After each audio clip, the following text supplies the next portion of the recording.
Hello and welcome back to my Frugal Living series. This is week 3, and these videos are my personal journey. I'm learning to be more frugal, and every week I apply something new that I've learned to help me save money. If you're new to the channel, hi, my name is Tim, and every week I post a new video every Friday on frugal living. Now this week I'm really doubling down on downsizing and trying to really simplify my life. Now the downsizing part isn't really new to me. I've been doing it for a little over a year now. I started off by selling my larger items, and now I'm kind of getting down to a lot of smaller things. And in this video, I want to show you or tell you about what I've learned this week in helping myself sell my items. And the first thing I want to talk about is selling on, like Facebook Marketplace. I've been selling on there for a while, and maybe I can give you a few pointers. Now, when I list an item, you might not know this, but there's an option to sell other places on there. And what I do is I go to all my local online garage sites, sales sites, and I follow all these sites. And I'll even follow garage sale sites 30, 40 miles from me, because people will travel if you have an item that they really want. The thing I did this week that is new to me is I signed up for eBay. And I've been cleaning out my mother's old property that I have now. And there's a 200-year-old barn up there.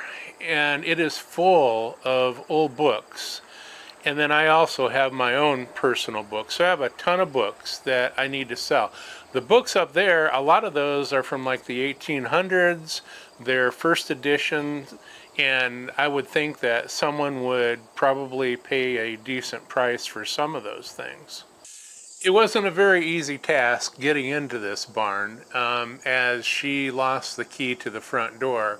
And of course, the front door is a steel door that has a deadbolt and a bottom lock. So luckily, the quick fix was removing a window and cutting a hole through the wall. I did get in there, but there is a lot of things to sell in there. So with all these books that I have, I found out I got on the USPS website, post office, and I found out that they have a media mail shipping method, and it's a lot cheaper. It's designed just to sell books and records and things like that. So that will save me some money. And I'm going to sell all these smaller items on eBay. And I will charge shipping. I know a lot of people don't charge shipping, but if they want the item, they will pay. It's usually around $4, I think, to ship a book around the country. Now, when you have an item that you want to sell and you really don't know how to price it, I found out a good way to find out what your item is worth. And it's something I kind of knew about a while ago, but this week my wife brought it up to me, so I'm applying this again to this week. And it's as simple as just getting on your phone. See if you can see this. You have your Google bar here, and you just hit Google. Yep, so it brings up your list. And there up in the corner, there is a little box, and it's going to be in the right hand corner. So tap that little box and it will give you like a camera, and all you do is take a picture of that item and it will pop up a bunch of places that item is for sale. And Well, I did that with this. Bring this over here. This I bought at a auction years ago, and I paid like $30 for it. And it's a mechanical bank.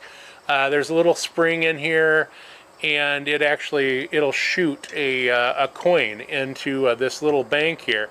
And I thought they were cool. I kind of wanted to collect them. This is really the only one I have.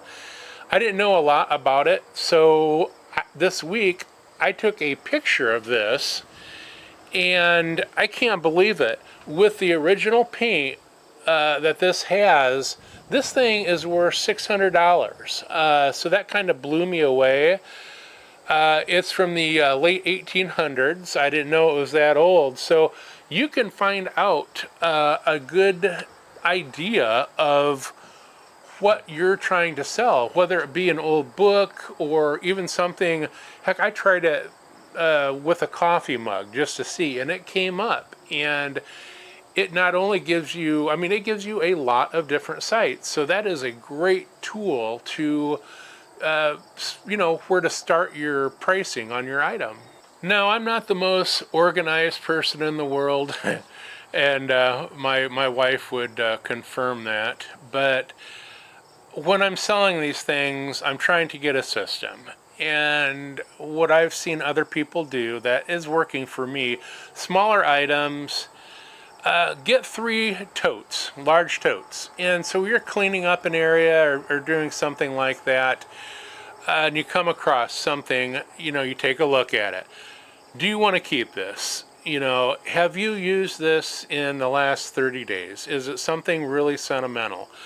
If you can say yes to those, then you put it in the keep tub, and then you have another tub that is a sell tub. So it's something you can live without, that you haven't used in a long time, that you can make some money on. The third tote is going to be donate or throw away. If it is not worth anything, it goes in the dumpster. If you think it has some value that you really don't want to mess around with trying to sell it, donate it, or even put it out to the curb free, something like that. And that way it will, really give you a better focus. Now, a lot of people like to have lists.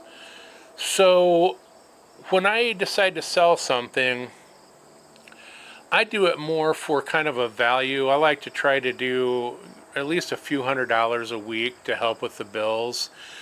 Some people do amount of items. Say I'll sell 10 items a week, and that works out well. I try to keep the items to a minimum, maybe 4 or 5 items. It can get a little overwhelming and confusing on Marketplace or even eBay. I would think, when people start contacting you. And as far as people contacting you, there are a lot of scammy type things on Marketplace. So when I post something, I really put, if this item is still posted, it is for sale. I will not reply to, is this still available? Because you're just going to get a bunch of people that do that, and you won't hear back from them. I also don't ever give them my phone number. There are a lot of people on Marketplace that are collecting your information. They want an address and phone number. So if you don't want them coming to your place and you want to meet them somewhere, just put the the area you want to meet. For my own personal selling technique, I guess, is that I use the restaurant address, my old business up front, because it's nice. It still has a presence on Google, and all they have to do is type that in, and they will have a map that pops up on Google. It's a lot easier for them to get here. And I really don't like to meet people because there's sometimes they never show up either. So if they come, they come. If they don't, no big deal. I'm just, puttering around the house doing something. So this is what I've done this week to get rid of things, and it really helps in frugal living. Now, if you watched the video last week, it was all about like manufacturer coupons. And how it's it will help in the long run, and how I did save money. So I will have that video up here at the end, so you can watch that. And again, please hit like and subscribe, hit that notification bell, and you will know when the video for Friday is coming up.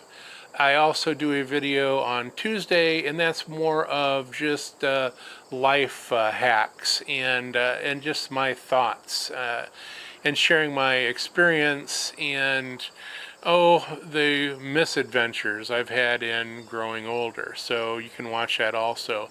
I thank you very much for watching. Until next time.